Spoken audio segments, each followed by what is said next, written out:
sekarang kita ngobrol tentang sesuatu yang sangat penting banget kalau menurut aku. Kita ngobrol tentang karakter. Kalau seseorang mau maju atau sebuah bangsa harus maju gitu kan kita harus punya karakter yang kuat, yang unggul.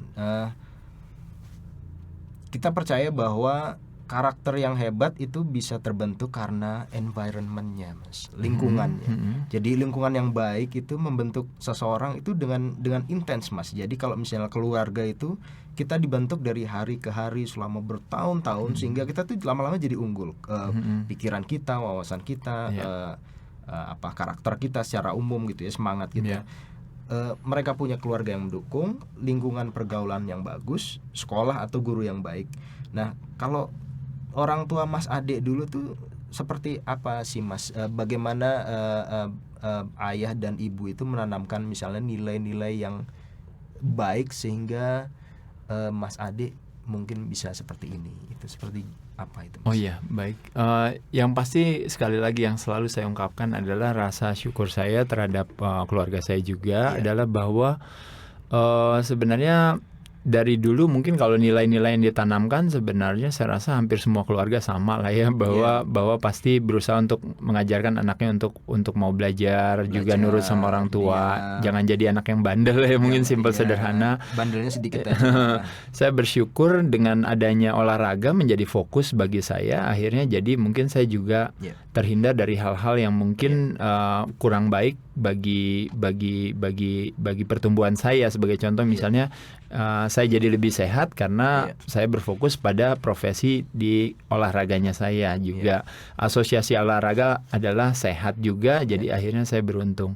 Nah, kalau berbicara soal tadi keunggulan itu sendiri, sebenarnya kalau menurut saya adalah lebih kepada kembali lagi tergantung daripada kecerdasan kita, dalam arti kita semakin kita mendapatkan banyak pengetahuan, semakin kita mendapatkan banyak informasi yang tepat, kita bisa tentunya juga memilih lingkungan yang tepat bagi kita. Memang sekali lagi lingkungan itu memang juga sangat mempengaruhi kita, tapi itu juga tidak 100% juga, Mas. Kenapa? Pasti ada cara lain, karena sebagai contoh misalnya gini, banyak juga orang sukses dari lingkungan yang mungkin tidak sukses gitu.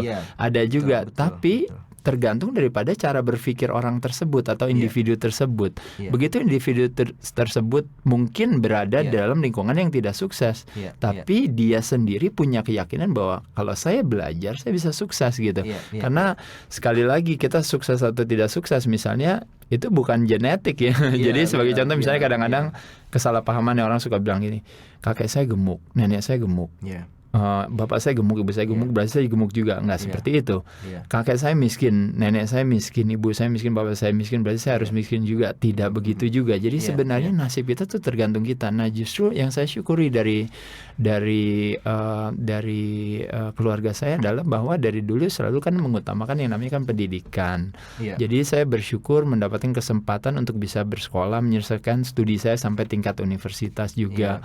Dulu kalau disuruh sekolah apa kan ini nggak seneng banget, males gitu. Tapi yang namanya orang tua pasti akan selalu lebih mengerti daripada kita. Belakangan kita pasti akan baru menyadari bahwa ternyata benar ya, kalau kita disuruh belajar ternyata itu justru sebenarnya adalah yang menjadi satu kunci atau senjata kita untuk maju. Bayangkan kalau seandainya kita nggak cerdas, bagaimana bisa kita memilih satu lingkungan yang tepat? Bagaimana kita bisa untuk memberikan satu kualitas pertanyaan kepada diri kita untuk maju? Jadi saya sangat sepaham atau sependapat sekali dengan seorang yang bijaksana yang mengatakan bahwa kualitas diri kita adalah kualitas pertanyaan kita terhadap diri kita sendiri. Kualitas diri kita adalah kualitas komunikasi kita. Jadi kembali lagi kalau seandainya kita mempertanyakan kepada diri kita adalah apa yang bisa kita lakukan ketimbang daripada kenapa sih kita begini, kenapa kita begitu, justru sebenarnya membuka pintu kita untuk terus mau belajar. Dan pada saat kita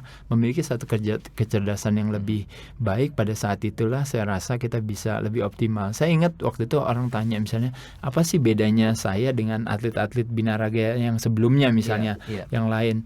Mereka tanya, kenapa saya bisa lebih berhasil dibandingkan dengan mereka misalnya. Kalau saya bilang sebenarnya bukan lebih berhasil sih, kalau menurut saya sebenarnya semuanya sama saja.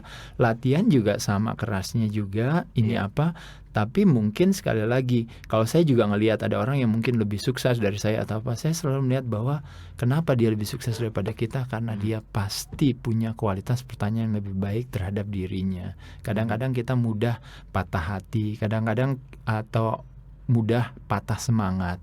Kadang-kadang kita juga suka ngerasa misalnya depres. Kadang-kadang kita berfokus pada hal yang negatif dan sebagainya dan sebagainya. Nah, disinilah saya rasa perannya lingkungan, butuhnya peran daripada lingkungan kita dalam hal ini adalah keluarga.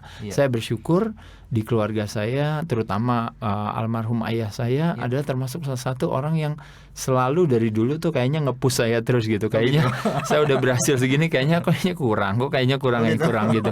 Di satu sisi saya kadang suka kesel dan sebagainya, tapi di sisi lain kalau kita melihat perjalanan hubungan antara saya dan ayah saya, satu hal yang saya syukuri sekali gitu, karena dari dulu dia selalu push saya, mendorong saya untuk selalu harus lebih maju, terus selalu lebih maju, karena tampaknya dia punya dia ambisius sekali ya tampaknya sebagai seorang individu gitu, dan saya sebagai anak juga, saya juga melihatnya justru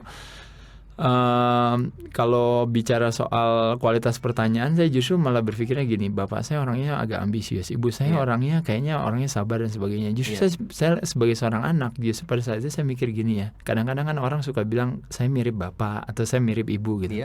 Saya pikir kenapa nggak yang baiknya ibu saya miripin, baiknya bapak saya miripin kan gitu ya.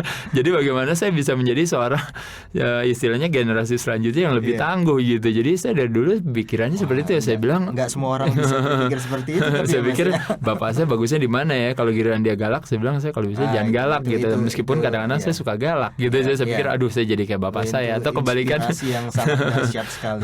Atau kebalikan seperti ibu saya terlalu gabungkan kebaikan daripada orang tua kita.